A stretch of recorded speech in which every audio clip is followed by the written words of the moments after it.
It's where we catch a vibe.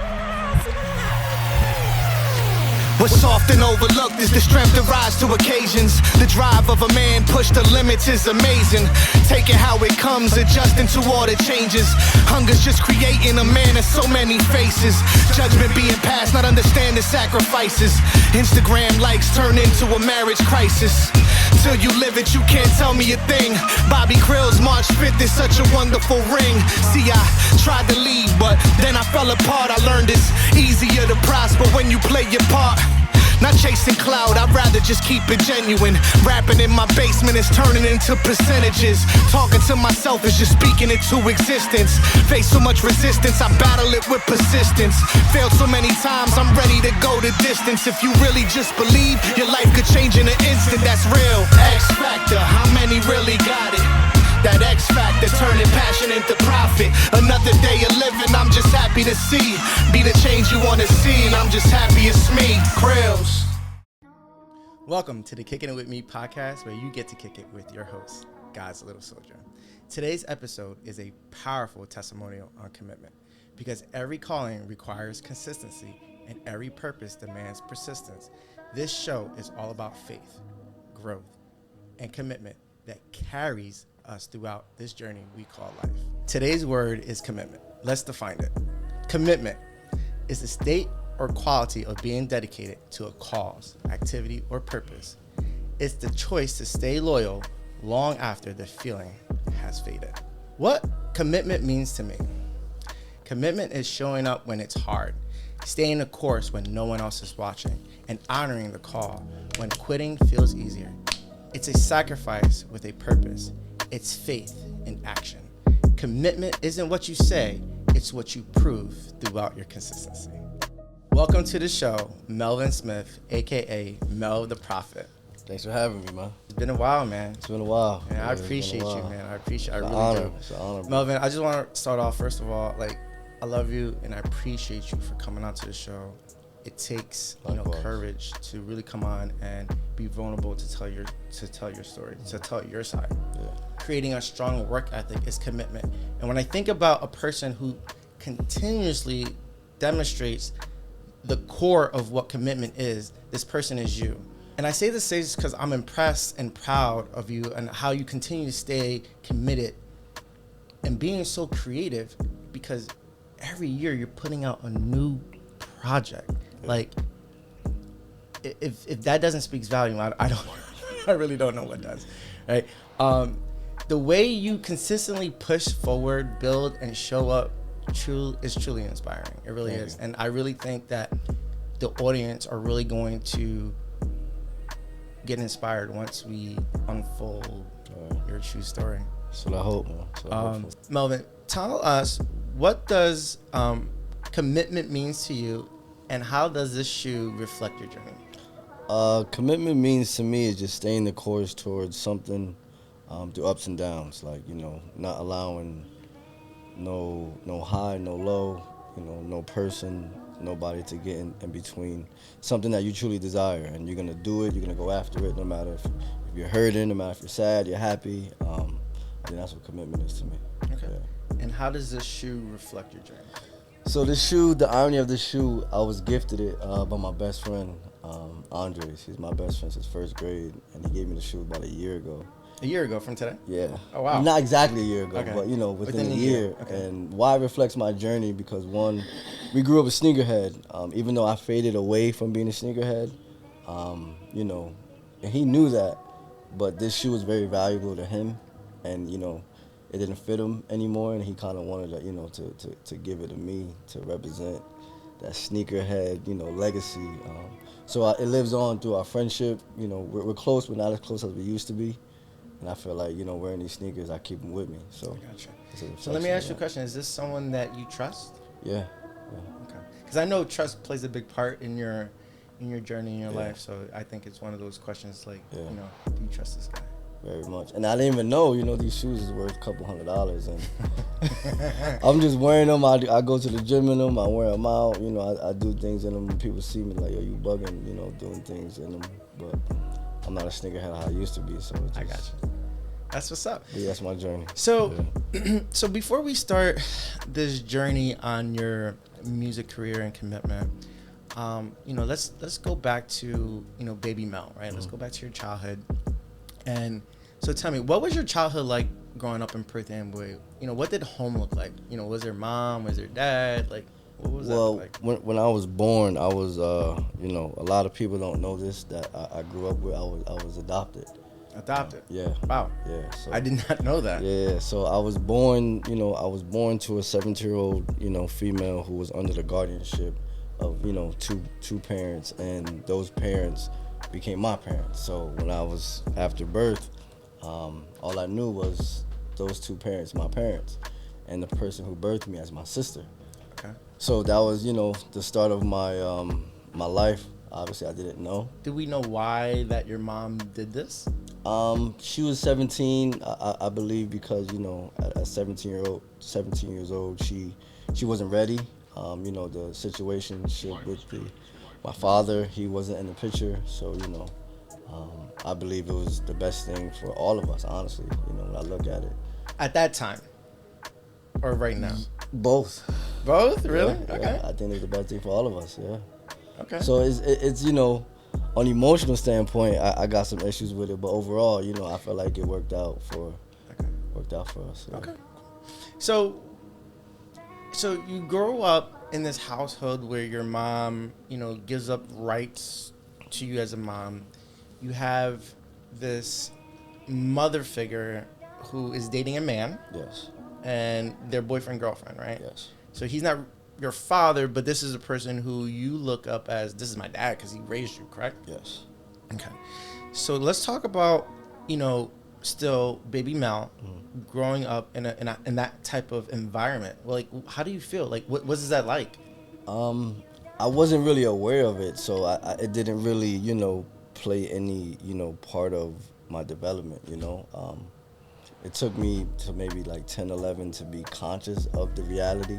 Okay. But prior to that, I was a spoiled kid. Spoiled kid. I was, straight A's. I was a fly kid, so I didn't really have no worry. I was athletic.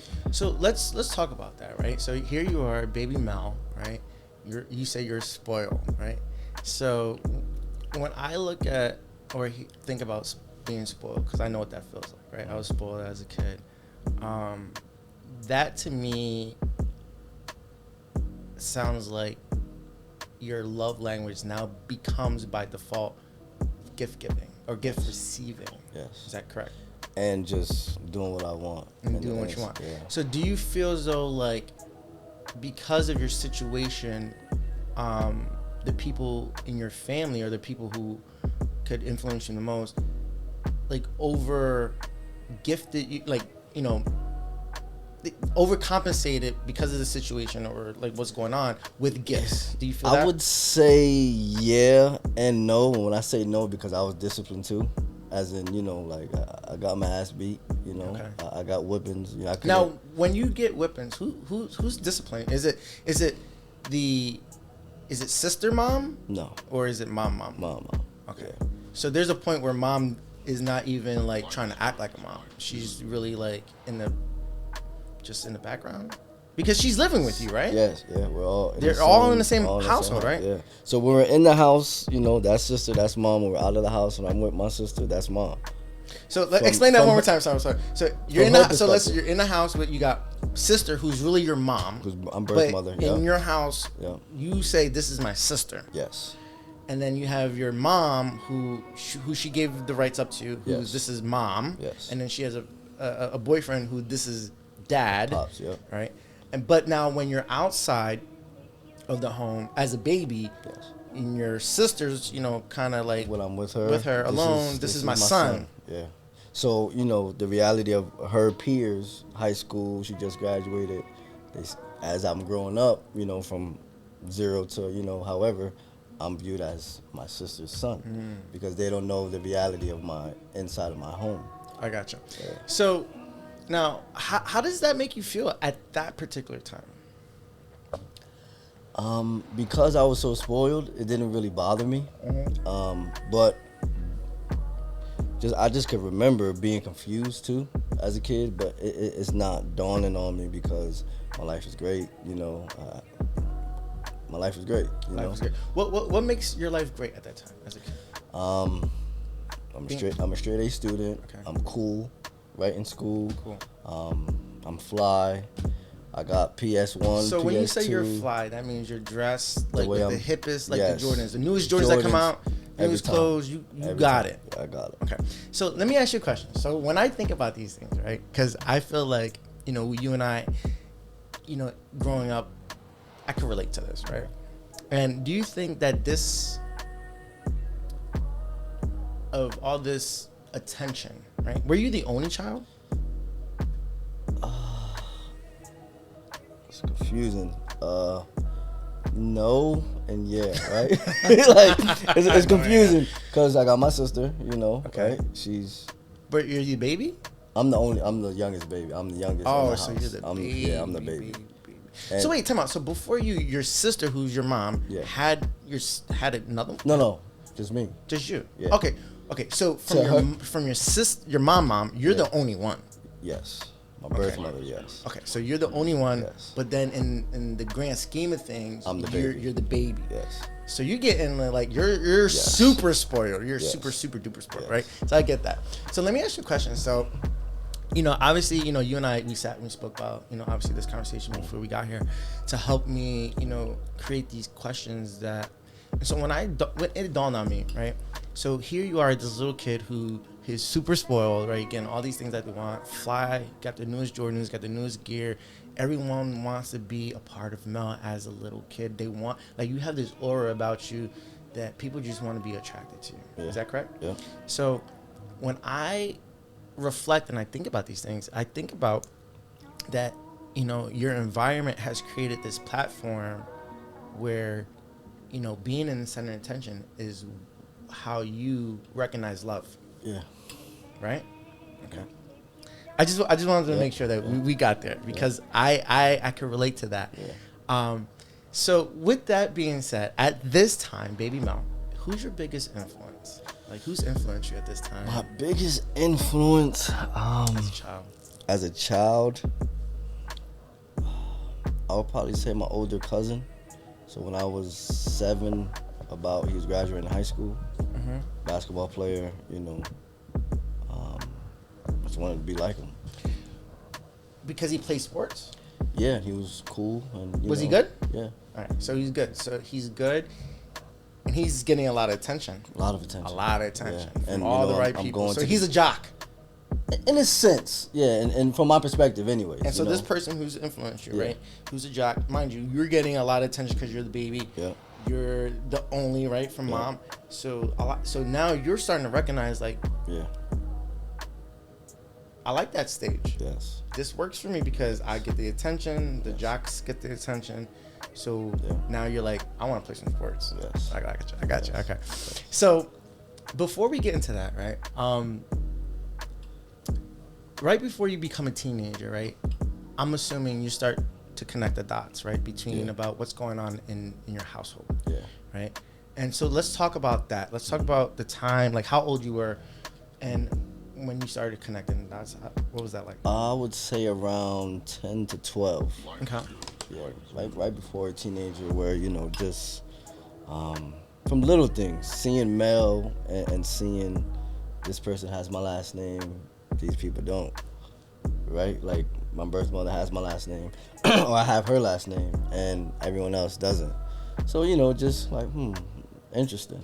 And then the concept of being around a person with my last name, this is my son, where it's like it's not clicking, but it's starting to kind of fully click. Like, okay, something isn't right. Yeah, I something gotcha. Something isn't going. So what's going through your mind at this time? Because I know life is good. You're spoiled. All the attention's on you. So like, is that the distraction that kind of like lets you like, it's whatever. Like life is good. Because of life as being so good, I don't allow weight to the reality. Okay. Like I can't change it now. I have no power in the sense of like, okay, I want to change this. The mother and son connection I have with the person who didn't birth me is so real It's real. that like, how is this not even possible? And at the same time, me and my not birth mother, but the mother who raised me, were the only light skin in the house. Okay. My birth mother is dark. I got you. So it just fits, right? To a kid's perspective, it just fits. Like, So let me ask you a question. So while you're doing this, while you're living in this situation, does ethnicity, does religion play a part? Does it, like, do you know who you are? not really, not knowing though either, right? Because my birth mother is black, all black, dark skin, and the mother who raised me, she's black, Italian, and Irish. So I'm my skin color. So in my mind, that's what I am. I'm black, Italian, and Irish.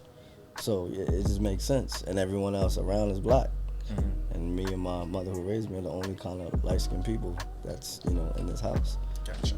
So where's Dad at this moment? Real dad or? Real dad, because we know I don't know. We don't know. Who knows? At this point. Yeah, at this point. And mom's nothing, and there's no. So in your mind, this father figure is Dad, and there's no question whatsoever. Not even a question. It's not even a thought for me, really. Until I started getting older, I started like, okay. Now let me ask you a question. This person who's a father figure. Yeah. Did he play that role as a true father figure, like be there for you when you're supposed to be there, like love you as a kid, like with unconditional, like with to nothing? To this day. Wow. To this day.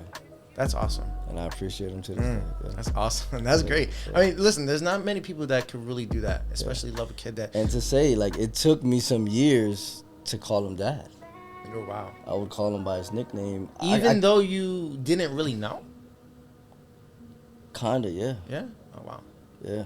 Like, it's weird, but yeah, I don't think I called him Dad until, late 7, 8, 9 maybe. Okay. Yeah. So let's talk about this, right? So we're you're 10 years old, you're starting to connect the dots, right? Now you're becoming a teenager. So tell me, how does sports play a part in your life? Sports was everything. Sports was basketball, football, outside, that's all I'm playing. And I was, really good at basketball at a young age. That was everything for me. So, but how does, because I know, I was, from as athletes, right? Sports play, influence you in a way where now you have to understand, right? You're this kid who's spoiled, right? All the light is on you, right? And now as a teenager, you're in middle school, going to high school, and now you're playing sports, but you're good now, right? We forgot to say these things, right? I know you're playing football with Will. We're playing football at Carter McCarrick and doing big things. So now, because I know your cousin, who's his biggest influence as a child, who's playing sports, here you are mimicking, right? Saying, hey, I want to play sports. Why? Because there's the spotlight is on you because you are good, because people are rooting for Mel, right? So let's talk about this. Yeah. Because that's a big part. You have to understand, like, playing sports and having that outlet of people rooting for you, it's a way of receiving love, because people are rooting for you. And so I know from being a kid and being spoiled that that's a connection where you kind of have to hold on to, be like, hey, I need this in my life. I need, you know what I'm saying? So you start to play, but is there training? Do you want to be good? I want to be good, and at an early age, I would say maybe like 8, I was really good, right? Like, when I say really good is, I used to live in Caseby for a few years. Okay. And I was 8, 9. So what's Caseby? Caseby is... No, I know what Caseby is. So Caseby is a small little town within Woodbridge that's close to Perth Amboy. Okay. Born and raised in Perth Amboy. So it's like 3 blocks long. Yeah, so I'm in this area, and I'm like, say 7, 8, 9, 10, around that area. And I'm playing versus high schoolers. And I'm like really good, right? Like football, basketball. And I'm short. So I'm very short, the shortest person around, but I'm almost kind of the best around too. So now these high schoolers are loving me. You know, I'm trying to follow my cousin who's already kind of in high school, you know, graduating. So I feel like this is the thing for me. Basketball is the thing for me. Got Sports, people coming yeah. to KB just to play me. Kids from Madawan, like, you know, all so over. you got people coming Yeah. to be like, yo, I heard about this kid. Yeah. I want to see him. You know, matter of fact, play me. Yeah. Let's see what's up. And you over here out shining dudes. Yeah. And I wasn't working out, And you right? wasn't- I didn't understand that concept of the sport. I was just good. You was just naturally I was just, yes, talented. to be out. Yeah, I was just Very pretty nice. good. I love. Because I played it every day. You know, I played it all day. You know what I mean? And I'm around older people playing, so it just made me better than, I guess, my age.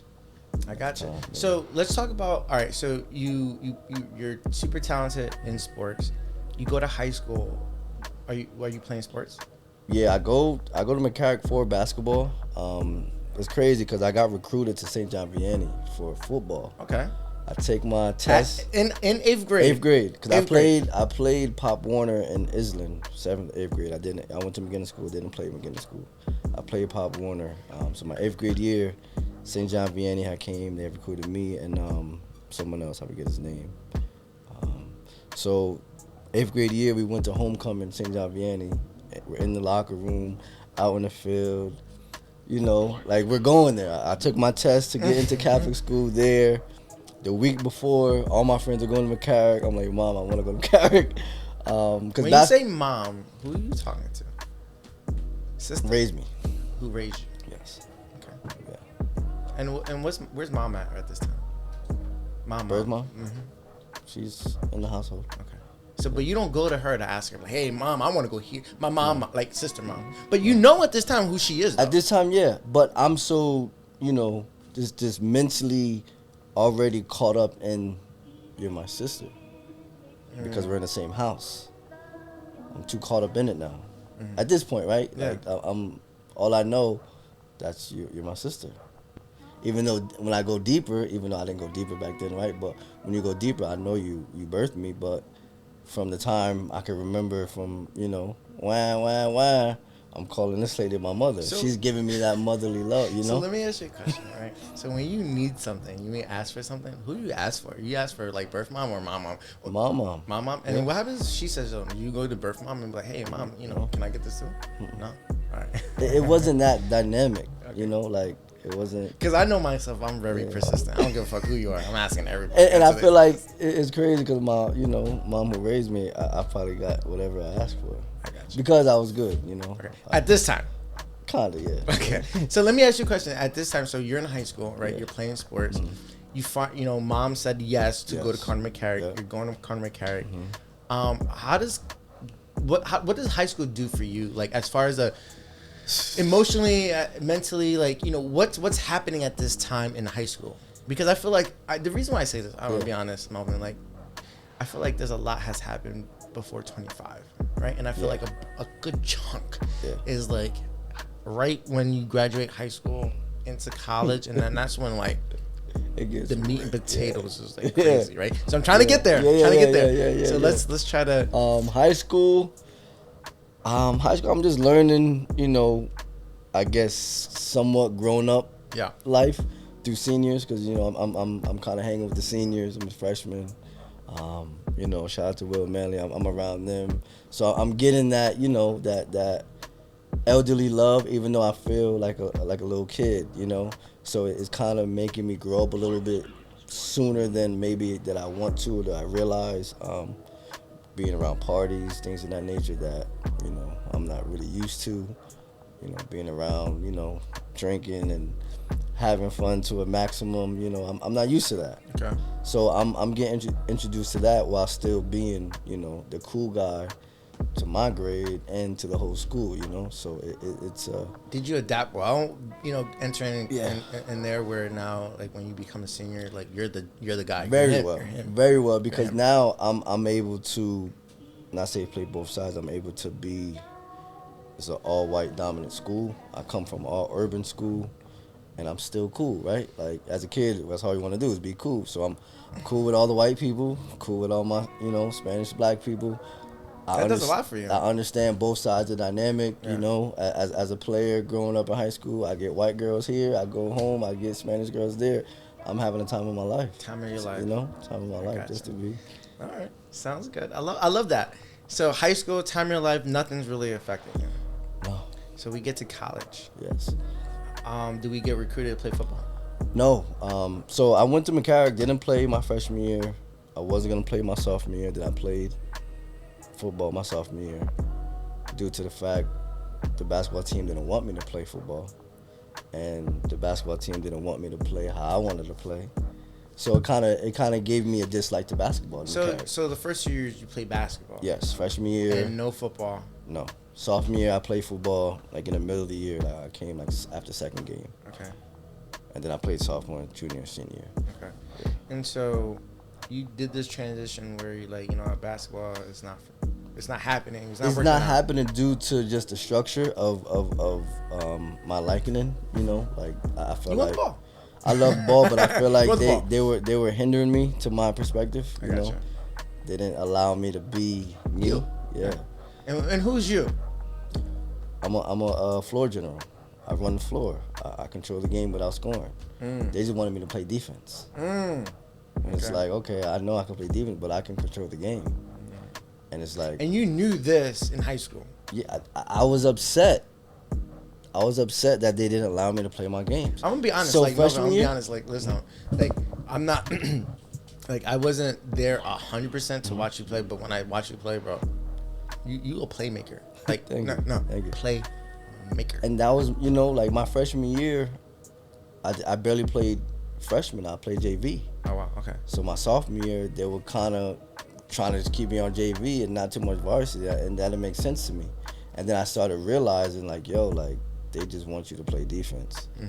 And then at the same time, I didn't have the confidence to kind of, like, speak up for myself, where it's like, yo, let me, So I just sat back and just played football. Because they didn't want me to play football either. So all that was, a mesh of my decision on just playing straight football. I gotcha. Okay. So I lost love for basketball. Didn't play basketball, like literally didn't play for like a year because they made me dislike it. Wow. I'm sorry to hear that. I really am. So we get into college, right? We realize, because I feel like as an athlete, 9 times out of 10, most athletes feel like, the end goal is where we're going, right? So if you want to be a professional athlete, in your mind, I'm going pro. Yeah. You get to college, it doesn't happen. No. Yeah, before college, I'm done with basketball. You done with basketball? I'm done with sports. Sports, football too. Like going somewhere. That's not in my brain anymore. Okay. So what's happening now? Like, let's talk about senior year, getting into college. What's happening in your personal life? So senior year, I'm having too much fun. Okay, let's talk about Too much fun. What's fun? Go ahead. I'm having sex too much. Okay. I'm having too much sex. So you over here just okay. I'm having too much sex. I'm going to school to have fun, make laughs, have sex in school. Like I'm just, I'm living the life, right? Vida loca. Vida loca, like literally. Everybody wants to be a part of this. Like I'm females wants to be a part of you. Literally. Like there's guys that are like, yo, I just want to be your be friend. Like so you're just taking all this, what you feel as though like is love because it's like you want to interact with me, it's love. Like you want to fuck with me, like you my boy, all right, it's love. Like this is what we doing. Yeah. So now you're creating this pattern, this atmosphere of of being having fun as love. Yeah. Okay. Yeah. So we get to college though, right? Now let's talk. When we get to college, I feel as though a couple of things happen in your personal life. Maybe a couple of people pass away. Yeah. So let's talk about that. Let's talk about the transition to the spotlight being on Melvin and then it being taken away.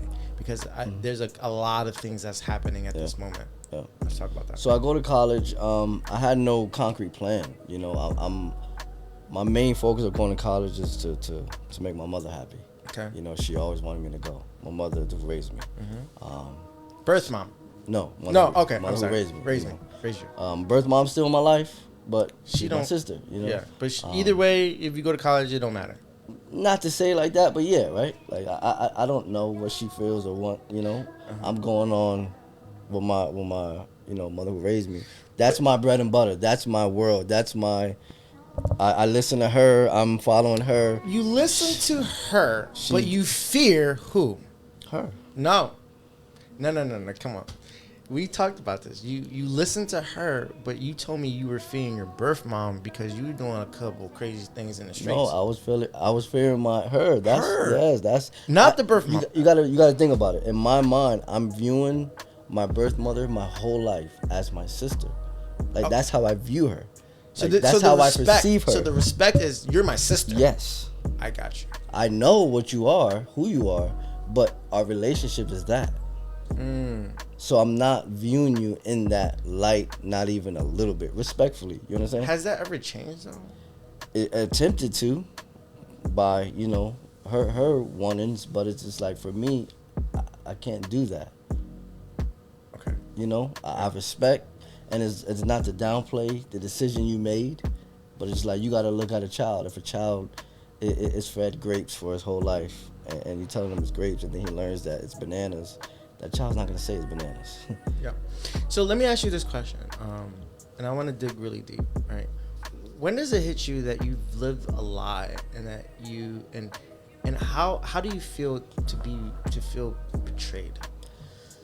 It hit me when I'm living a lie. I would say probably in college, probably my second year in college. Okay, so you're in college, second year. Second year in college, yeah, and I feel betrayed by everybody at that point, right? Let's talk about that. When I feel like, so my sophomore year, towards the end of my sophomore year, I started going into a rabbit hole of just, learning about the world, learning how, because as you hear, I'm saying my whole life has been great. My whole life's been peachy, it's been happy, it's been loved. But this is positive. the turning point. This is the turning point. Like obviously I get mad, things of that nature, right? But like, everything's good. There's no issues. I have no real struggle. My whole life. So now in college, I'm going to college for someone else. I'm not focused. I'm not going for the right reason. Having too much fun. So in college, right, you're not focused on studying at all, right? I want to, but no. I go there, and it's ironic. I like my roommate, my freshman year, is my best friend. Okay. So I have, and this is the guy who yes, you this year. Yes, who we're best friends in first grade. Okay. So we're roommates. We're in college. Like wow, we're having fun. But gradually we kind of go separate ways. He's focused on school and what he's doing. I'm kind of not. And what do you focus on? Fun, women. I started smoking. I started drinking. Well, all right. So let's talk. I want to. Oh, damn, I keep hearing this.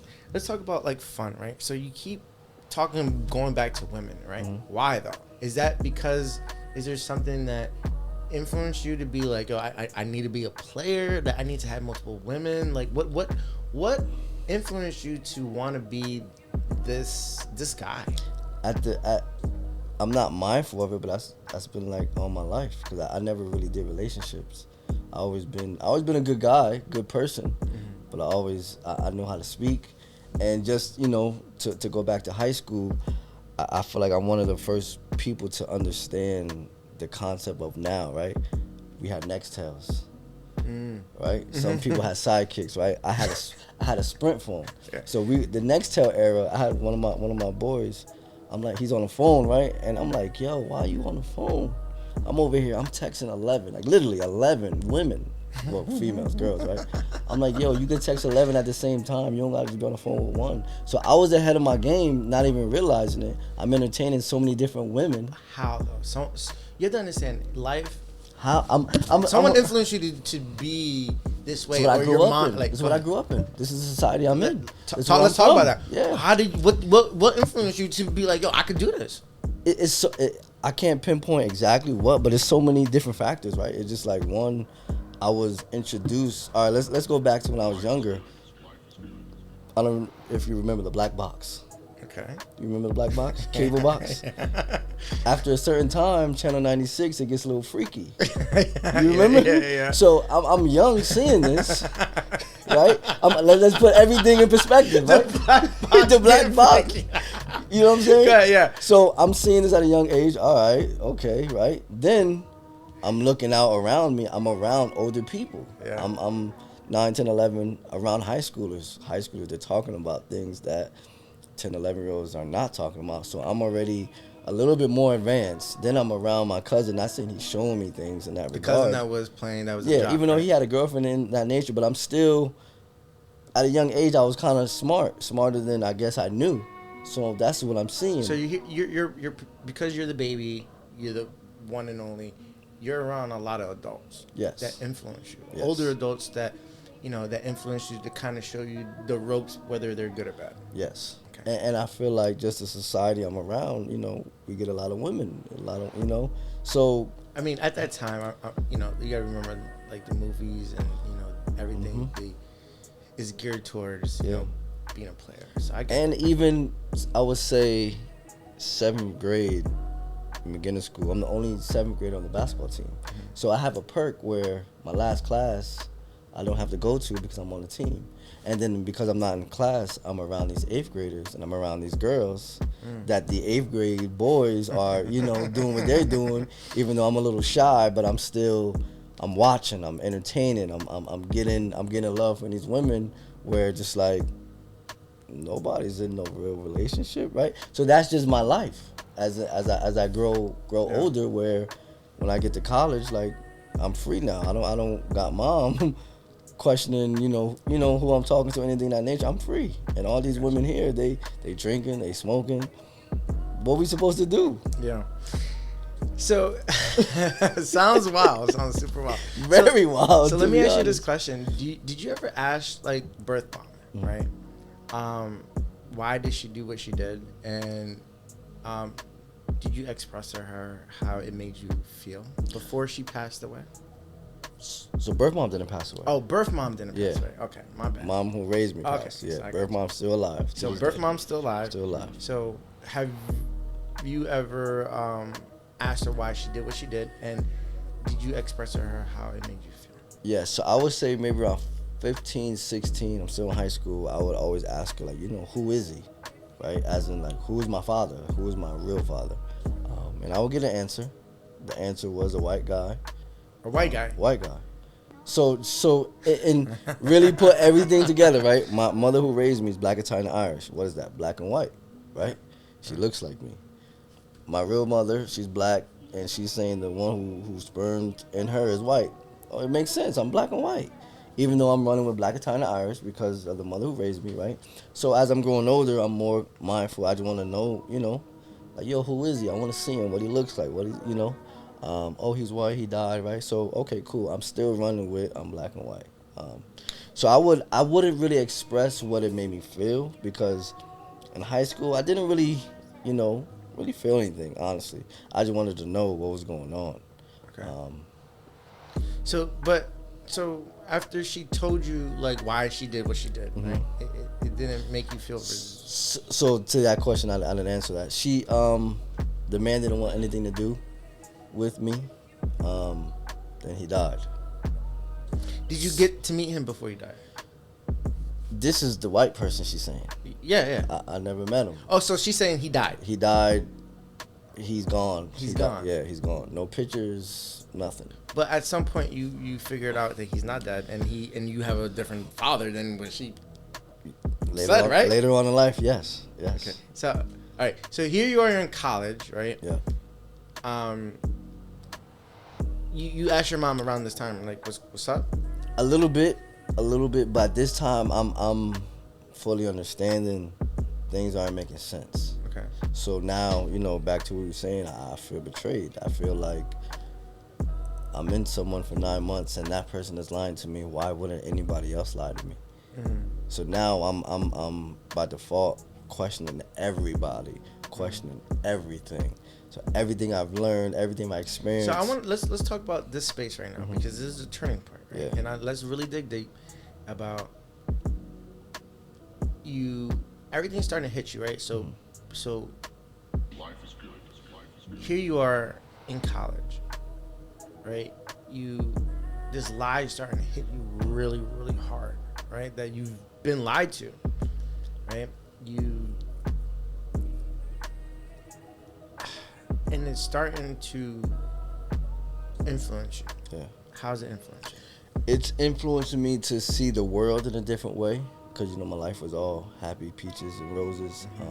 Now I'm seeing the world, right? So as I'm feeling this, I'm diving into the world, seeing how the world is ran, seeing, I guess, the evil of the world, the darkness of the world. So simultaneously, all that in one is driving me kind of crazy, right? Into Not depression. kinda crazy. It's driving me into depression, Okay. where I want to know more, right? I want to know more. Like, I want to. And what are you doing about that? Like, because you have this eagerness to want to know more, what do you do to get the more Research.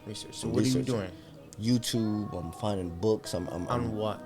on one, the Illuminati. That was one of the big Why? things. Why? Well, one, for some, at this time, that's when the whole word Illuminati was being It was popular. kinda. This Yeah. is 2010. can So see I'm wondering, like, I don't believe it, right? At first, I don't believe it. So I'm like, yo, this is kind of fucking true, right? Yeah. So I'm even going deeper and deeper and deeper.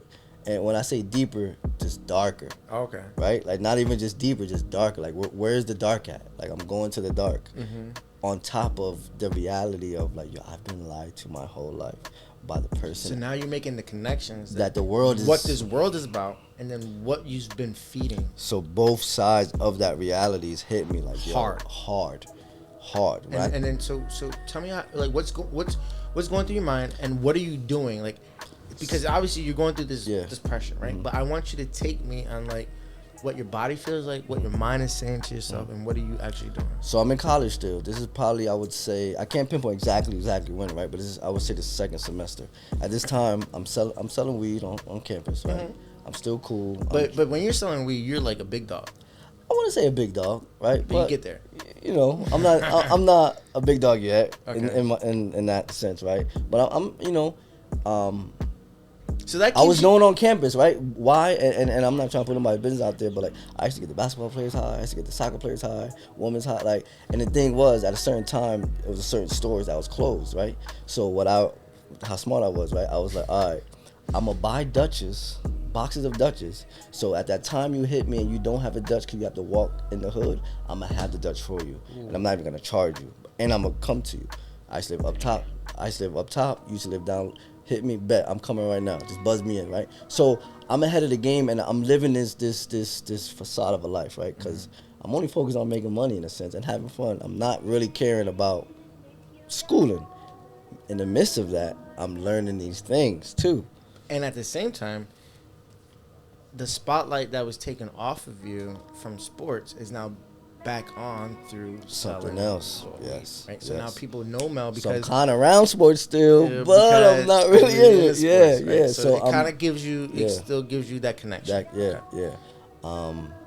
So after, you know, going towards the end of the second semester, I'm realizing, like, yo, I'm playing around, you know, and it's like I'm kind of feeling bad due to the fact that I'm not paying for this, right?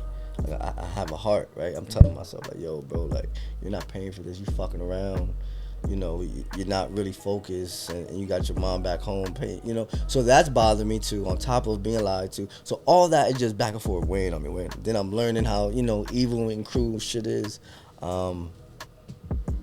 And it just took me to a dark place. Tell me. So it took me to a dark place. This is how. I had two road dogs in college, and we planned. One was from Virginia, Bad News, and he had a girlfriend.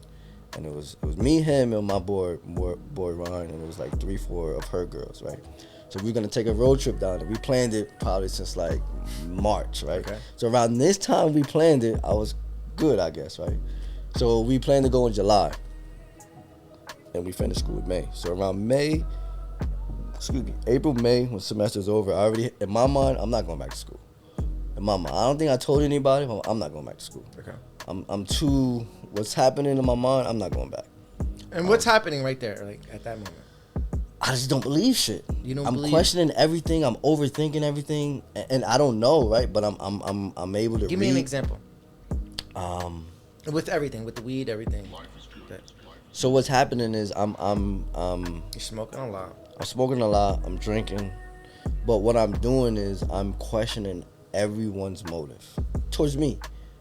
So you're really like reflecting in your Yes. inner self Yes. and understanding like what's going on in your life, Yeah. and now you're starting to question everyone's Motive. true Yeah. motive. And what- on top of that, I'm not mindfully, but I'm picking up on how to read people, and I'm because I always seen everybody as my friend. I'm seeing how people aren't my friend too. So now, because growing up, you've got all this love, the Yeah. spotlight's on you, right? You've got nothing but fucking great vibes. Mm-hmm. But here you are, like fucking adulthood's like smacking you in the face because, Smacking. like, boom, bro, not everybody's good. Everybody has, guess what, a motive too. Yeah. That's not per se in your best interest. Yes. So now you're starting to realize what life is, right? Yeah. It's good, bad, right? Yeah. And all the in between. Yeah. And so now you're starting to connect the dots where, like, all right, my friends are really not my friends, or the people who I think who are my friends, and then now you're like, wait a minute, Yeah. my mom and my situation, they lied to me too. Yeah. Like, what's going on? So is there any examples, like, whether, because I know you use heavily in the streets or anything like that, you know, because I feel like when we spoke, it could have been off camera, but we had this conversation about you were loyal to this particular person. You're like, you know, I won't do this, but then this person really showed their true Yeah, colors. that came a little after. I want you to talk. Yeah, Okay. That came a little after. So yeah, in that time frame when I was, you know, kind of like end of my semester where I knew I was running the streets a little bit, you know, making some money with somebody who was really in the streets. And at that time, I used to, like, you know, I was always around him, so I would say things that was really on my mind. He's like, yo, bro, you're crazy, right? So it got to the point where not only him, but now I'm verbally saying these things to almost anybody. And people were thinking I'm on drugs, right? And I'm not going to say I seen COVID, right? But I was able to see something like that happening.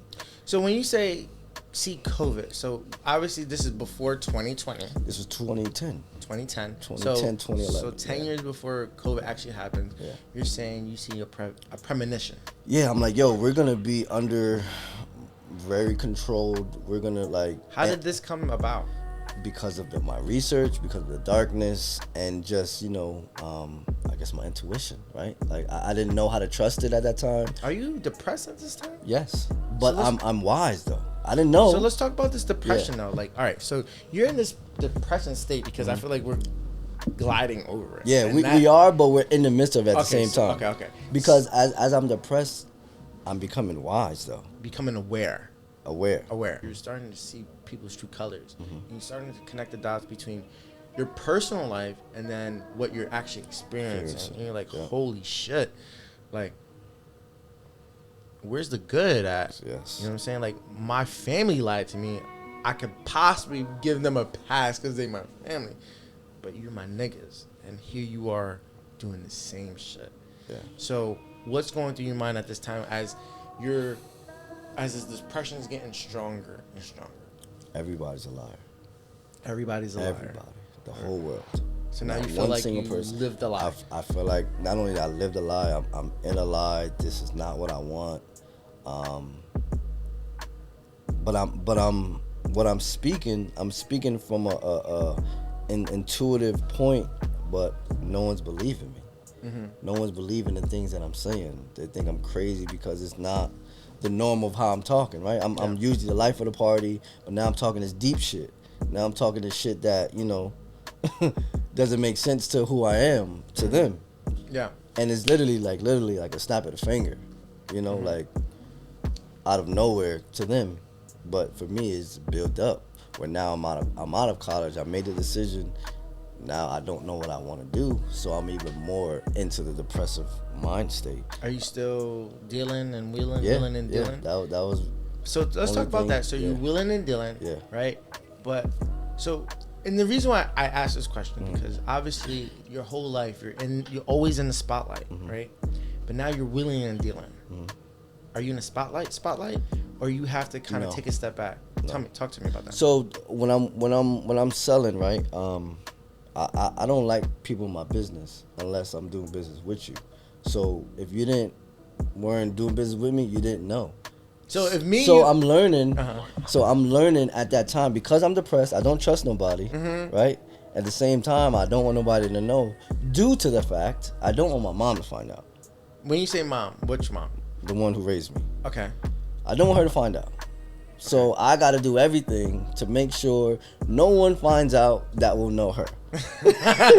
You know what I'm saying? But here you are, you're like becoming like the real deal in selling weed over here. In a sense. In a sense. But still low key. Because I'm not. How you low key? If you So let's talk about how many. Like, I want you to give me that example of what you had in the trunk. Yeah. And So there was a point there's a point in where I'm receiving about 7-8 pounds a week. Pounds of what? Weed. A weed. A week. 7 to 8 pounds of weed. Weed a week. A week. Yes. And this is how I'm low key, right? This is how I'm low key. 7 to 8 pounds. So if you times 8 times 4, it's 24 pounds a month. This nigga's talking about, I'm low key. Go ahead. But in my perspective, I am, right? Uh-huh. Like, because one, I'm not driving no car to make you think I'm doing this. Okay. Right? I'm driving a kind of a beater. You can't really tell unless you know. So meaning is like, I didn't know. I'm glad, right? So just like, if you don't smoke or you don't sell, why would I tell you? Exactly. You know? Yeah. So if I see you, yo, Mark, what's up? You want to play ball? We could do all that. I'm not telling you what I got in my trunk. It's just not happening. Like, Yeah. even if you talk about it, I'm going to make sure, maybe not, because I don't even want you to view me in that light. Because I didn't want people to view me in that light. You know what I'm saying? I didn't want nobody to view me due to the fact everybody knew me as this good person, this good kid, vibey, life of the party. That, to me, that would take that away if they knew what I was doing. Yeah. Yeah. So let's just transition into, all right, so your life of the party, I'm sorry, you're selling weed, right? But you're becoming bigger and bigger. But here you have to kind of almost be humble because you don't want no one to know what you're doing, right? Your mom, the mother of who raised you passes away. How does that make you feel? It get as crazy as it sounds, but it made me realize myself. So when she died, I was able to start thinking for myself. I was able to do what I wanted to do. I was able to be me without having that extra thought, like, oh, I don't want her to find out, or what will she think, or, you know, all those thoughts. It was out of my head, you know. So so when she is ironic at the sounds, because she had you know, cancer. So 2 weeks prior to her passing, she was up in the hospital in Summit. So I would go up there every day, you know, crying for 2 weeks, right? Knowing it's almost there. So when she died and we went to her funeral, I didn't cry because I was already kind of prepared. And, you know, I was working in a group home too at that time. So when everyone's at my house, you know, kind of after the passing, you know, eating all that, I went to work. So I realized, like, yo, like, life goes on. And this is the most important person in your life. To me, right? Like, no one means more to you than her. And she's gone. So now I gotta, like, kind of figure it out. As in, like, it's just you. Obviously, I got family, you know what I'm saying? People who love me and stuff like that. But, like, no one meant what she meant to me. So it gave me insight to myself. So with that, right, you, at this time, you start this movement, Spread Love, right? Let's talk about Spread Love, and let's talk about how that changes your life into wanting to, getting out of depression, and how that relates to how you replace the love that you lost. Let's talk about that. So my mom passed 13. I would say this is around like 14, 15. Now, and did her passing influence you on wanting to spread love the way you do? No. Immediately, no. Like, honestly, no. So, you know, what brought the idea? I'm you know, Will Manley. We're sitting in his office celebrating one of his promotions on his job at the time, and I'm you know, grateful to be there, honored, happy for him genuinely. But I started to think like, all right, Mel, like, what's up with you, bro? Like, and I was working at Ruby Tuesdays at the time. Okay. I remember. I think I was Yeah, there once. yeah. I'm working at Ruby Tuesdays. I literally just had a $27 day, you know? And he's over here celebrating something that's very big. And I'm like, yo, Mel, like, all right, what you gonna do with your life? When you say that, right, you're like, what's your promotion? Like, that's what you said to yourself? Like, what's your promotion? Like, what you doing? Like, so then in that moment, I'm asking myself, like, what do you want to do? Like, so first thing I think of is sports. I'm like, all right, no. Like, literally, I'm having this conversation with myself while we're chilling, whatever, talking. So I'm like, yo, like, what do you, like, what is something that you would want to do? And I honestly was like, yo, nothing. Like, there's nothing I would want to do. Like, I don't like anything. It's like, what are you good at? Yeah. Like, I'm asking myself. I'm good at love. Like, when people see me, you know, it's all love, right? People don't, you know, see me for years. They see me, oh, what's up, man? Right? So I'm thinking so like that. being in the spotlight is what works for you. Kind of, right? And it's not even just a spotlight mindfully. It's just like, I'm love. Like people used to call me Mel Love, too, like in college. But when you got into this depression, a lot of that was taken away because there was no platform for you to really be in the spotlight, in a sense, because here you are, you're feeling depressed, but you don't want no one to know, so it's hard for you to be out and about, because it's like, yo, you feel this, and if you're out, people are gonna see it. So here I am being home, and I'm home, and I'm home, right. You're away. Home and away, and I was fucked up. Yeah. But let's talk about that. Like, what was going through your mind? Like, I know lies. So these I and then what happened that said, you know what, I need to open my mouth. I need people to hear this. So during the depression, and I'm gonna come back to the love. So during the depression, I'm in my mind, I'm done. Like, I'm not coming back to society. No one's ever gonna see me again. At the time I was working, and I'm, you know, hustling a little bit myself.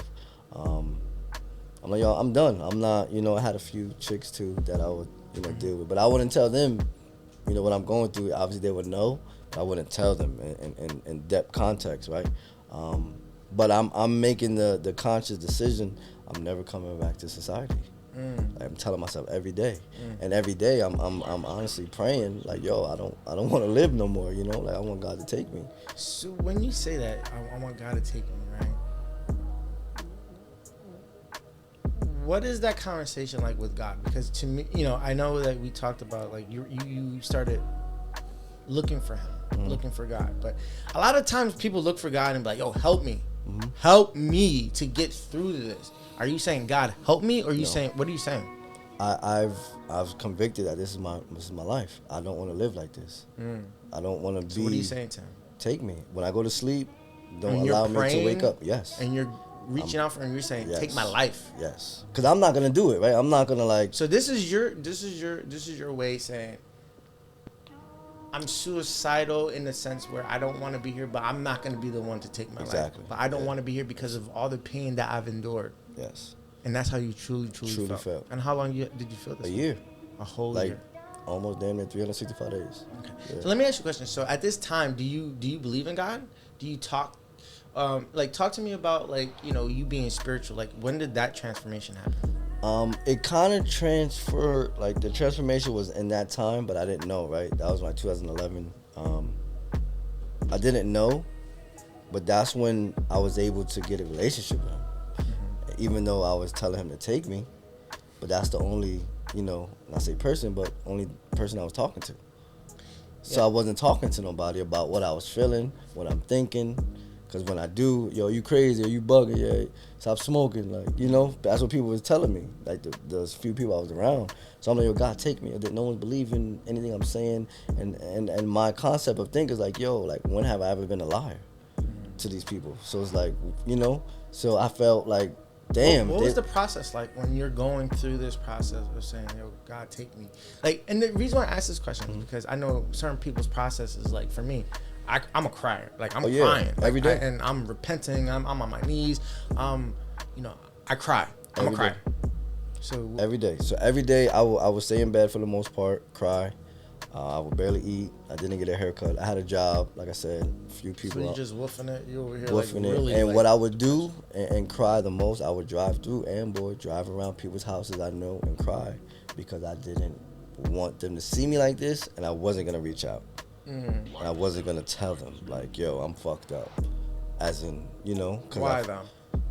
They wouldn't believe me, or they didn't have the answer. Or did you feel like that would have took your shine away from the spotlight? Not even just a shine. I didn't want them to see me like this because they're not used to seeing me like this. I'm not used to seeing me like this. So if I'm not used to me, you're not gonna, you know, you're not even gonna really understand because I don't even understand. So it's like I don't even want to bring this energy to you. So like my misery doesn't love company. So why now? Why now? Yeah. Why now? I got over it. I understood it. I comprehended. Okay. I'm able to, you know, deal with it in the matters of, you know, not pouring it on you. You know what I'm saying? I'm able to, yo, I dealt with it. I'm dealing with it. I'm going through it, even though, you know, so just like, I just didn't want nobody to experience me like that because I was always the life of the party. And I felt like I was cheating them if I would have, too, you know?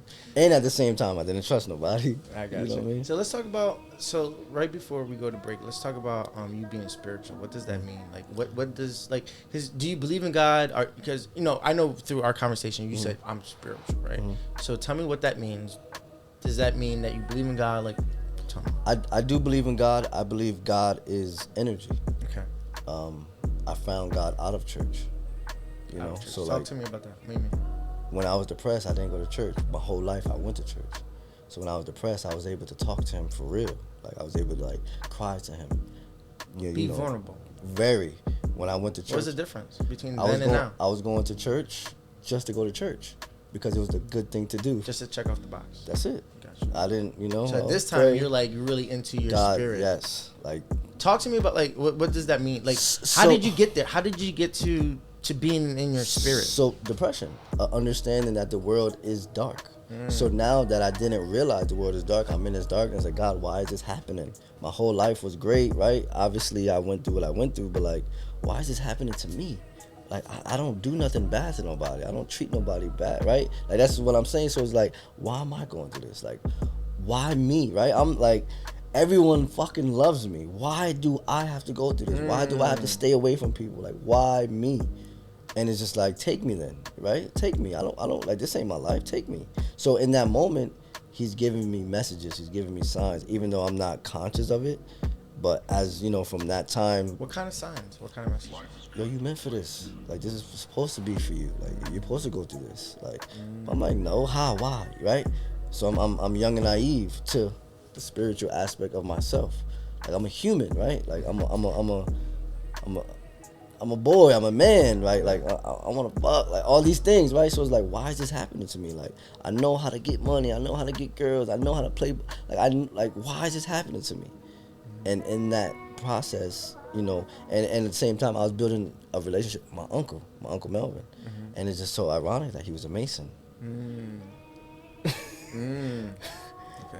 And, you know, everything ties in, right? So just like. So what does that mean that he was a Mason? All right, let's talk about that a little bit. So I used to mention the Illuminati. He's like, what is that? Oh, okay. What is that? And so he would downplay the Illuminati. He would downplay it. Downplay it. Okay. And it gave me perspective, though.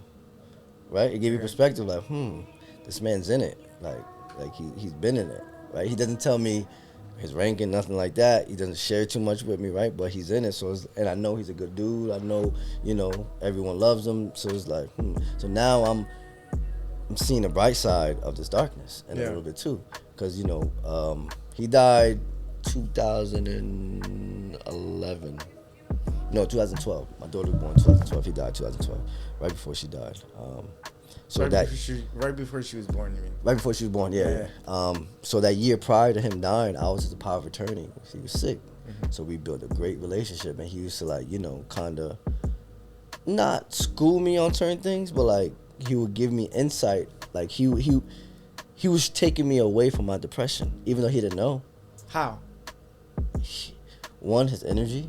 Right, like he was just a good person, always, everywhere, you know. And I was around him. Advice. Great advice. And I was around him, and in irony, I would drop him off to meetings, to Mason meetings, and I'd be like, damn. So you're building like you're building a relationship with this dude. Yeah. And at this time, you know, that's when I was like, Illuminati, right? Illuminati, Mason's Illuminati, like. And then he used to break it down like, yo, like everything starts off with intention, and then sometimes it grows to be something different. I gotcha. You know, like gangs were started for something good, and then now It's something different. Yeah. something different. So it gave me a different perspective of the perspective that I was having of the darkness. I got you. You know what I'm saying? So it kind of steered me away of the whole darkness in a sense. You know what I'm saying? So he influenced you to try to, to see the light. Yeah. Without being like, he was very like, how can I put it? He was very like a one-liner type of person. He was very like, figure it out yourself type of person. Yeah, you know, mad love, but like, he didn't directly like, yo, boom, boom, bow. He would just subconsciously, eventually, you know what I'm saying? So Melvin, before we get into your commitment to music, do you know what you're called to do? Yes. I believe I'm called to be a mirror to the world. Okay. Can you explain that? So, right, in concept, the world was a mirror to me. I was afraid of it. I was afraid to go outside. I was afraid of the darkness. I was afraid I didn't understand it. I didn't want to deal with it. Now, Afraid in what aspect? why is the world dark? Why is the world evil? Right? Why are people liars? Why are people doing, someone like myself wrong? Why are they betraying me when, so I was afraid, like, damn, like, this is just the reality of the world, right? So it was a mirror to me, right? So now I feel like I'm a mirror to that. I'm the opposite of that. Okay. So I have to be that within that world. So that was what God was telling me. God's like, you have to be the opposite of what you're afraid of. Okay. And you know what I'm saying? And that's where balance comes. So I think I'm just a mirror. Gotcha. So now that you're going through this depression, right? You're spreading love, right? You have this movement.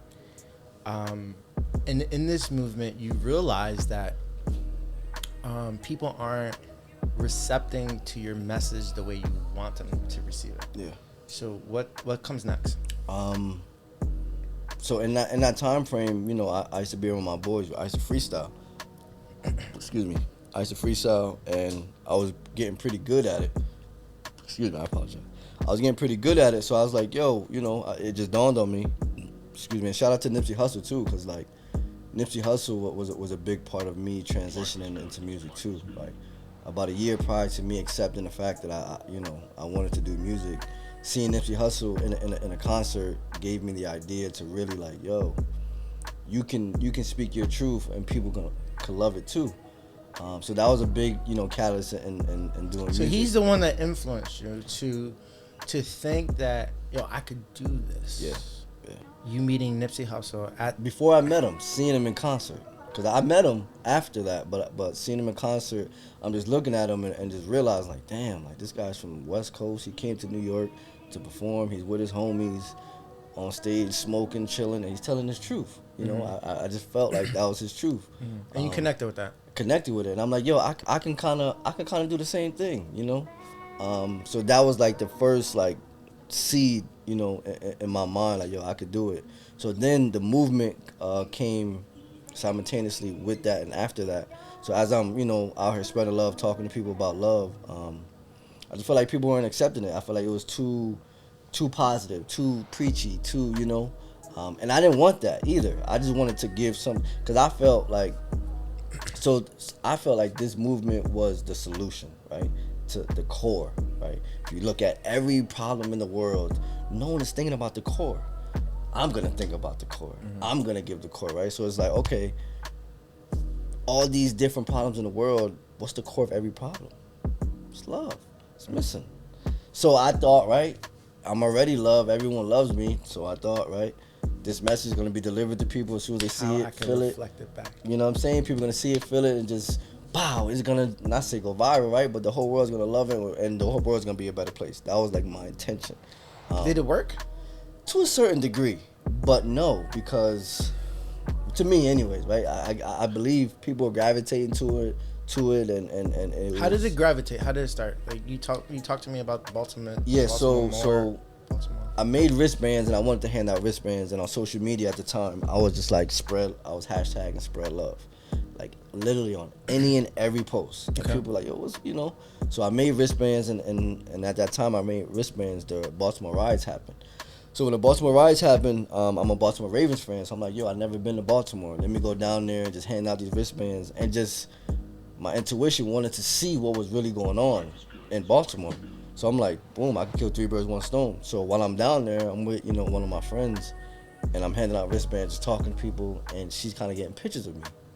So boom, we come back, got pictures, I started posting them, and people started gravitating to it. And they're, I didn't realize it, but their perspective of what I did, because I was naturally just doing what I was doing, how they perceived it, I'm like, damn, I got something, So I just kept pushing it, kept posting. So that gave you the battery in your backpack to Yeah. continue to move to push. Yeah.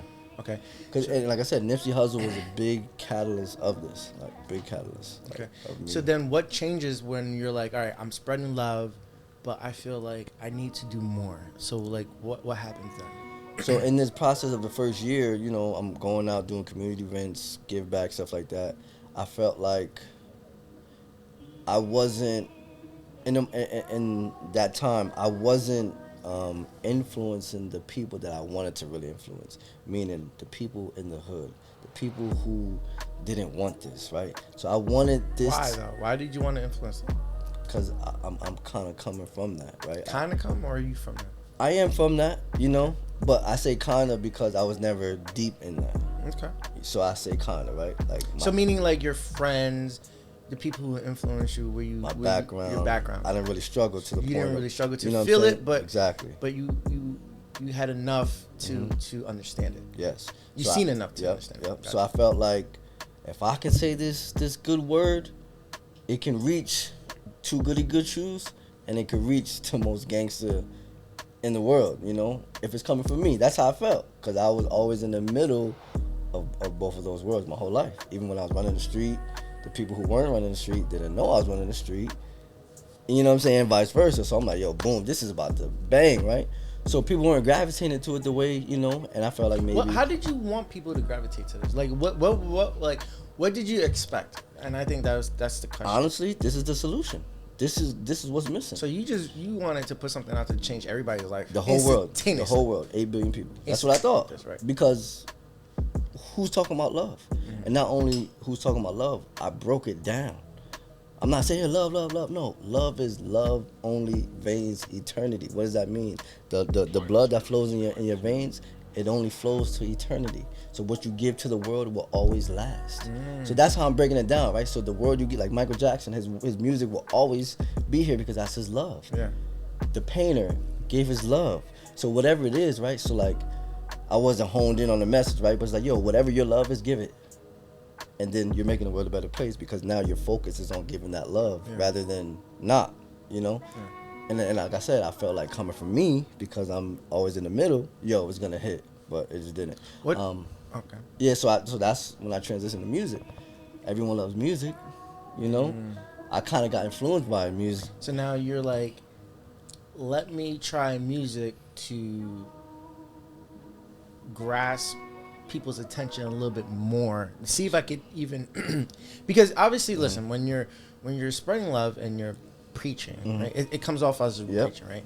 But when you throw a beat behind it and now you're rhyming, it's entertaining. Yes. So now you could possibly feel like you could grasp people's more attention through music. Yeah, that's what I felt. All right. So with that, so now you're starting to create music. What's driving you to be so committed? So the commitment is I've experienced so much that the people that know me don't understand or don't know, right? They would never even fathom, right? And on top of that, even just me being adopted, I wasn't vulnerable enough to share that with anybody till I was about 25. So I have 25 years of my life that I experienced that the closest people to me don't know. So it's just like, if I'm able to give them that truth in music, I would never stop, because I have so much to give. You know what I'm saying? I lived a double, triple life my whole life. You know what I'm saying? So it's just like a double, triple life. What does that mean?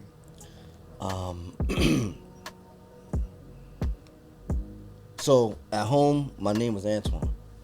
That's my middle name. Okay. At So school- everyone's calling you Antoine At now. home, Antoine. At school, my name is Melvin. When I started getting to the streets, my name was Jimmy. Damn.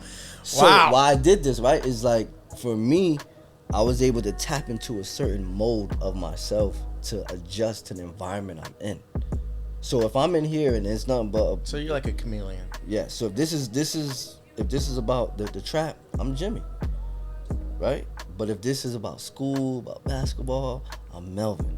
But if this feels home, I'm Antoine. Oh. So when I hear a certain name, I tap into a certain energy of myself due to the aspect of, you know what I'm saying? So my mom, my dad, my family, How does Antoine. that affect you, like, overall? Like, how do you? All right, so there's two parts to this. Mm-hmm. How does it affect you, and then how do you balance that throughout your life to, I guess, wear so many hats? How does it affect me? It teaches me at a young age how to like master my role. It teaches me how to just play the position I'm supposed to play. So even in basketball, right? I could play point. I could be the main scorer. I'm little, but I'll bang with a big man, right? So I'm a team player. And, you know, the second question is just like how I'm able to, you know, go through that. It's like I was forced to. I was born into it. I'm looking at two ladies, they're both calling me son in different situations. So like at a young age, I had to know my role, even if I didn't know what I was doing. You know what I'm saying? And at the same time, at home, my name is Antoine. From 0 to pre-K, and at pre-K, the name on the paper says Melvin Smith. So it was easy, right? It was second nature to me. So it's not like it was hard. So, as an adult, right? How does this all play for you? Like how did you persevere? How did you move forward from feeling depressed, feeling like, you know, the people that loved you the most lied to you? How did you get here, like today? How did you get through that traumatic experience to be like, yo, I am standing on my 2 feet and I'm the best version of myself? Because I truly feel that right now, Melvin Smith is the best version of Mel The Prophet. I had a deep program. Okay. I had a deep program. I had to go off what I felt more than what I knew. I had to go off like what I felt. Not what you, her, she. Like, what do you feel? Like, even if they're here or not, what do you feel? And I had to be in solitude. So that distance away when I was depressed, I was able to be in solitude even though I was afraid of it. I was able to learn myself. And then I got addicted to that. I got addicted, obsessed. Because I lived a lie so long, what's truth? Right? So to this day, I question what truth is. And I'm always dissecting. How did you get, like, from your music, it sounds like you healed yourself. Yes. You're in the process of healing yourself. I feel like you've created this environment that you understand, you know, you are aware and you understand your whereabouts and what life is, right? That you created this environment, this circle that only allows you to thrive and it allows you to heal. So how did you get to this point, and what are you doing to continue to create this environment to thrive? Being brutally honest with myself. Okay. Like, so when I was depressed too, I would speak down to myself. Like, I would take myself down. Like I hate you. Like I don't like to myself, not to God, right? But to myself. It's like, so meaning I put myself through a mental training that like it was the worst that I could do. Cause I'm every day telling myself I hate myself, I hate myself, I hate myself. So it's like, yo, where's the love at? You're not around nobody and you're telling yourself you hate yourself. Ain't no love. So I kind of got away from that, back to regular programming, and then I had to realize like how can I adjust to that, you know? So at the same time too, what I would do when I would hear people talk bad about someone, and this is like a secret of mine, right? When I would hear someone talk bad about someone, I would always make sure I don't be the person they're talking about. Okay. So if you're saying like, yo, this person doing that, I will make sure don't do that, right? So I never wanted to be that person that people would talk bad about. And then it got to a point where it's like, yo, it ain't about what they say, it's about you. Because I would have a war with myself for the sake of other people. Now I don't have a war with myself as much. You know what I mean? I still do, but it's like the war's not with me no more. It might be with somebody else, but not with myself. Because I know how to love me. Like I know what I've been through to love me.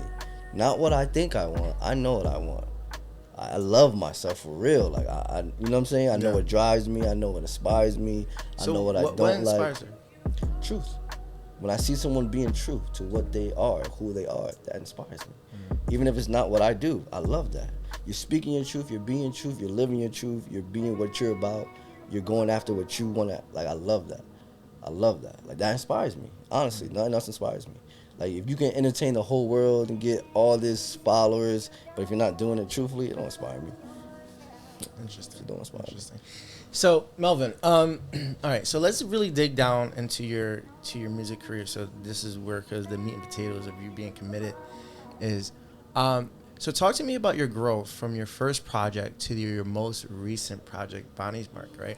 And the reason why I say that is because when I look back as a witness of your growth, I see, and correct me if I'm wrong. Like, I remember obviously spreading love. Then maybe some freestyles, but maybe your first project might have been 3 sides to every story. Yes. Okay, one, good. yeah. So you come out with the 3 sides to every story, and I'm just being honest. Like I after you and I spoke, I took a whole day and I sat back and I listened to all your songs. That's fine. Thank you. All of them. I sat probably more than 2 hours in my room. And I sat and I listened to all your songs from 7 years ago all the way till now. That's fine. And I am a fan of your growth, Thank right? you. From the time that when you are 3 sides to every story. And of course, as a fan, I understand where you're going with this. I do. And again, I see that the progression of every project every year is just something different, but this is a story that you're putting together.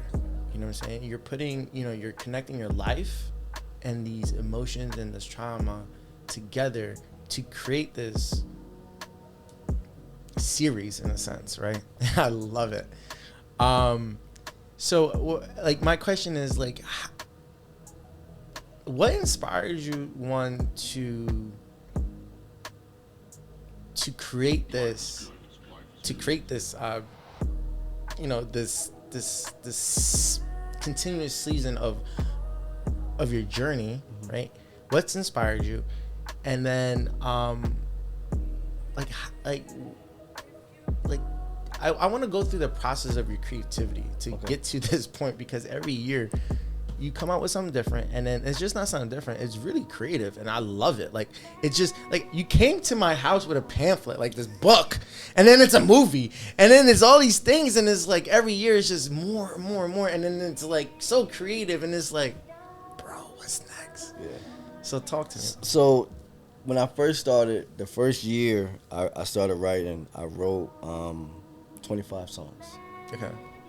So when I looked at the list of 25 songs, I came up with the concept 3 sides to every story, where I wanted to deliver, right? 3 sides to every story. I played 3 different roles, right? But wait, let's talk about that. 3 sides to every story, because to me, when people say 3 sides to every story, I think about someone else's story, my story, and then the truth, right? Exactly, right? So this is how I am, right?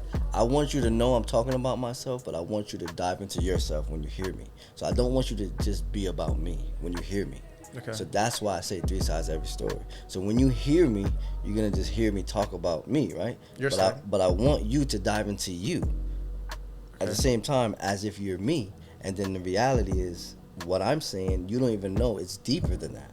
So that's the 3 sides to that, right? There's another 3 sides where it's like, I'm about love, but the 3 sides, I'm talking about a lot of pain.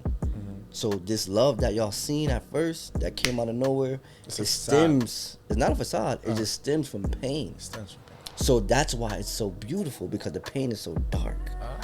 So now this is my way of giving that darkness from the light that y'all see, because the light just came from nowhere. in hindsight, right? Like, oh, love, love, love. Where's it coming from? It came from somewhere. Yeah, it did, but like to people, like, oh, it's coming out of nowhere. But yo, listen to my pain. Listen to what I've been through. Listen to like, this is why I'm able to even say love. So, cause think about it, anybody can talk love, but it's like, all right, it's not real. No, this shit is real, bro. Yeah. And it's like, as below, as beloved. I mean, as below, as above. It's like a tree. You see a big tree, if it's 9 feet, underground is probably like 18. You know what I'm saying? So it's just like, I wanted to give that dark side of me so people could know I'm a real person.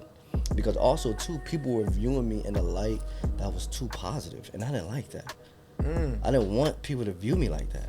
Life of the party, too positive. Because that's not real. Exactly. And you're all about even though, right, I didn't think of it in the moment, I was just delivering a positive message. I wasn't saying, oh, I'm this, right? I'm just delivering a positive message. Like, everything I was about that first year of love is just a positive message. I'm not saying I'm, right? So people are perceiving me as this positive person, even though I am, right? But like, yo, there's more to me than exactly. just the positive. And I wanted to give that reality, like Yeah. 3 sides of every story. Yeah. You know what I'm saying? gotcha. So it's like, it gets tricky, you know? I just wanted to be as authentic as possible in my own creative way. You know what I'm saying? I know. Listen, I totally feel you. So, go ahead. Back to answer your question. So Yeah, that go 25 songs Yeah. was that first year, 2016. I got 3 mixtapes. So what I said was, I'm going to drop a mixtape on my birthday, August 18th, 2017, 18, 19. So I had the first 3 years in 1 year. Ooh. About 75%. Okay. I got some other songs throughout the years, but I had the whole concept of 3 volumes in the first year. Okay. So I was ahead of myself, not knowing it, but realizing it. So then I'm like, okay, let me break it down to give them 3 sides in a way that makes sense to me. I love it. And then that's how the project came That's about. how all my projects come. Like I don't get in album mode. I create and find an album. I create and find an EP. I got you. create and find, like, I'm like, to this day right now, and this is a flex, I have 10 to 12 years worth of music. How many songs? 400 easy. 400 easy. Okay. I make 100 songs a year. 100 songs a year. 100 songs a year. Love that. That's Recorded. Recorded. But not out. No. Okay. But recorded. Yeah. So with that being said, right? So I want to let's wind it back to early Mel, right? And there's a couple of songs that I jot down because remember I went back and I sat here and I went back That's to fine. all your songs. I really appreciate that. I really you did. understand how I that really makes did. that, I really how did. happy that makes me feel. So a couple of these songs that I jot down, like obviously, I listened to all of them, but just remind me of just a few that I mentioned. So what comes to mind, because obviously, like when you first started, I feel like you were like, this is my outlet to really expressing how I feel and trying to get people to know me, Melvin, right? Yeah. And so when I hear the song "My Own," that was the first song that wasn't someone else's beat that I wrote. So talk That's to the me first about that. original song that I ever So wrote. talk to me about that. I was quickly. sitting in my computer room, and it brought me back to my depression in a sense of like being on my own. So that song talks about I was caught up in my own. You know what I'm saying? So it brought that like depression to like kind of that now sense of like getting out of it. Okay. Yeah. So how about like when I hear even the title self-hate? Talk to me about that. That was about depression too. So self-hate, I had a producer I was working with. I walk into his crib. He's making that beat. I started crying. Why? Because I felt this was 2020. I felt everything I've been through till now. And the thing is not that I didn't think of it, but it hit me like, yo, Mel, you really overcame A lot. yourself. Like you overcame shit that, so he's making a beat. I was crying. Like literally, like I just met him too, not like a couple months prior to this, and I'm crying in his crib. Like Just met the nigga. I just met him, and I'm just bawling. He's like, yo, what's up? I'm like, yo, bro, this just, hit me hard. So that song talks about when I was depressed. That whole song is about 2012. So I go back. So the first verse and the second verse are 2 different me's. The first verse is like when I'm like deep in depression, I don't know what's going on, and the second verse is I'm depressed but I still don't care. I'm a player. So if you even see the video, I'm sitting like this with myself.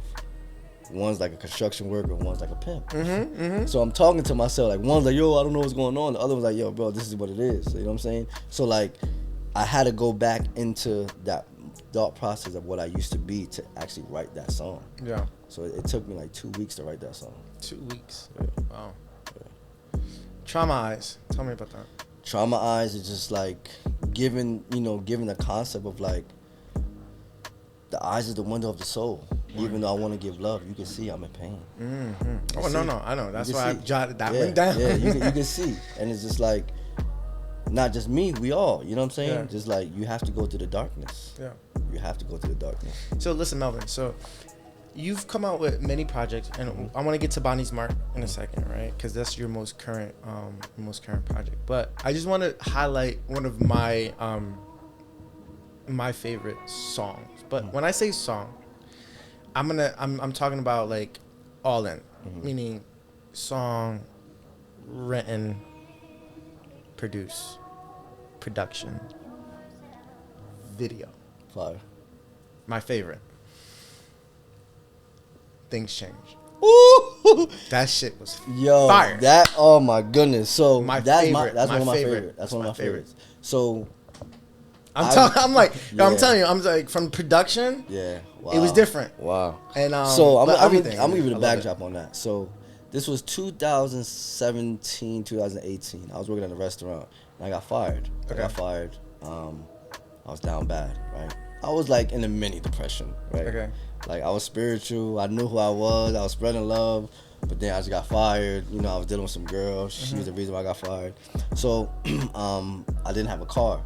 So I had my kids with me, right? So I dropped them off to their mother, took an Uber or a bus, right? So I was gonna walk back from Amboy to Fords. I live in Fords. So it happened to be my children's mother was going to Marshall's right next to Fords, right? So yo, I'll drop you off. I'm like, all right, bet. So we go to Marshall, or TJ Maxx right there by Kona Grill. So we're about to walk into the store, and I'm like, yo, what you doing? To myself. Like, bro, you got no money in your pocket. You gonna go and window shop with your kids and this chick? Obviously, my baby mom. You gonna go window shop so your kids like, yo, can I get this? You can't even get it. I'm like, yo, I'm gonna just stay outside. So I stood outside. I found a beat. It wasn't even that beat. I got it redone. I found a beat and I wrote that. So I'm talking to myself. So you're in the car while everyone's doing their thing. I'm talking to myself and now your imagination got you contemplating. Scratch the surface, peekaboo, see your greatness while you waiting. Like I'm talking to myself because it's like I'm so sure of who I am, but I don't know how to show it. I have no money. I lost my job. I'm fucked up, but I know I am who I am. So things change when you know what I'm saying? I was walking a lot, you know, and I used to see people, I used to walk, people look at me and act like they didn't see me. So all that gave me fuel too. Yeah. It's like, you know what I'm saying? Like, all right, I know who I am even though I can't show that right now, you know what I'm saying? But like, you definitely showed it in the music video. And that song, you showed it. I'll put it like that. It was fire. It definitely fire. Listen, so Melvin, to see the evolution and your creativity is impressive. Most important, your ability to be committed to the process and sustain what life continues to throw at you is honorable. It really is. I mean, listen, you continue to inspire me. And when I say that, it's because, you know, like we spoke before, you know, I sat on this project for 3 years myself. And you know, I feel as though my calling is to inspire, but to inspire through other people's, you know, powerful testimonies.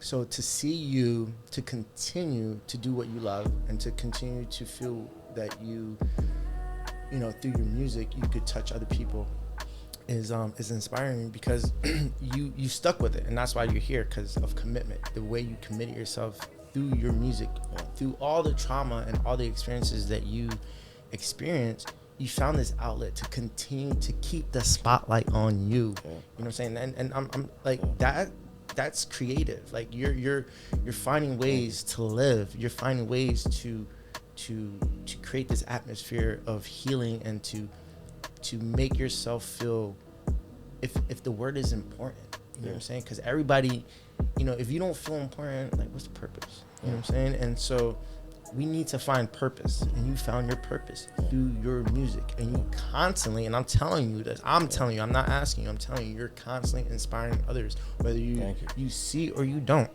because you're inspiring me to say, you know what, when I do launch this podcast, and if I don't receive the results that I want in you know, in the first go around, it's not to stop, it's to be committed, it's to, you know, constantly, no matter how good or ugly you look, just keep doing it. You know what I'm saying? Because when I look at you, and you know, I'm not blowing smoke up your ass. Like, you know, you express yourself the way, you know, you want to express yourself, no matter what judgment. A lot of people can't do that. I know I can't. So Melvin, that just brings me to that this, you know, your story reminds me of a biblical verse, Proverbs 16 verse 3, where it says commit to the Lord whatever you do, and He will establish your plans. And what that means is that the verse is an invitation to surrender your actions, your goals, and intentions to God. The word commit here is in Hebrew literally means to roll onto, as if you were rolling your burdens and your plans onto God's shoulders. It reminds us that true success isn't about working hard. It's about aligning your heart, motives, and your efforts with God's purpose. When we truly commit our ways to Him, He becomes responsible for the outcome. It's a promise of divine direction and favor. So, Melvin, this brings me to, as a token of my appreciation, I want to bless you with this Faith by Me journal to help you record the prayers and the breakthroughs and the battles you've conquered. You know, this is something that that I've created, the Faith by Me brand, and it's just not a journal, but it's a movement as well. And anyone who's interested, you could also, you know, grab your own on the Kickin'it with Me website as well. But yeah, you know, when I say Faith by Me, like I said, that's something that that, you know, I feel as though God has, you know, brought to my space and said, you know, my movement is creating a space, a safe space for people to inspire, right? But also to give a space for people to express their faith by them, right? And so when it's faith by me, it's meaning your faith, right? Whatever your faith is and how strong your faith is, that's your faith, right? And no one could dictate that. So I also feel, though, in this digital world, we get, you know, we get away from, you know, the fundamentals of writing stuff down. So I think that just writing things down, I hope that, you know, this comes in handy. Definitely. And I got like 3 more pages of my journal. I'm gonna finish, and then I'm right into this. For real. Awesome, perfect. So Melvin, so let's close this up. I'm gonna close this up in prayer. Thank God for Melvin's story. Thank you for the strength to commit even when the road is hard. Remind us that you are faithful to those who remain faithful to you. Strengthen our resolve, deepen our commitment, and align us with your will. In Jesus' name, amen. Remember, commitment isn't a feeling, it's a choice. It's a lifestyle, it's a legacy. And to close this out, here's a track from the Kickin'it with Me soundtrack. This one's called Know Yourself by Mel The Prophet. Don't forget to stream the full album on our website. And as always, like, subscribe, and follow us for more. God's Little Soldier, out. Do you know yourself?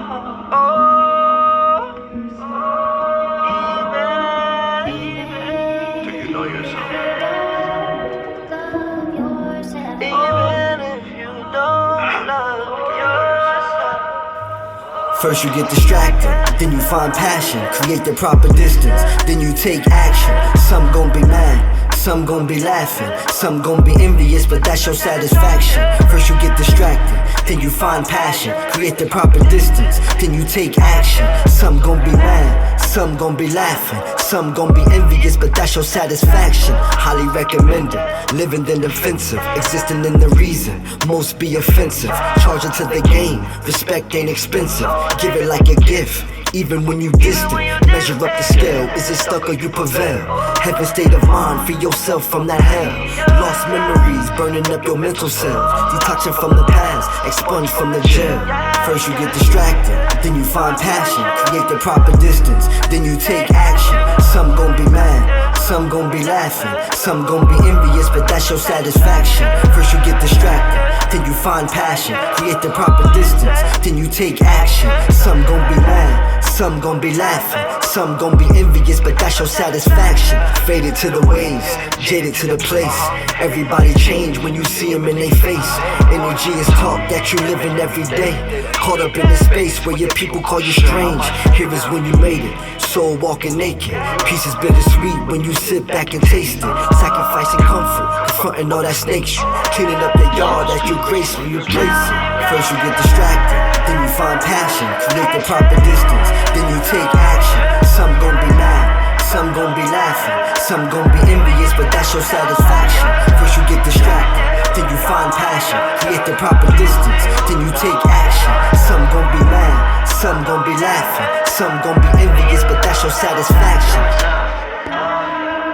Know yourself. Know yourself. Do you know yourself? Do you know yourself? Do you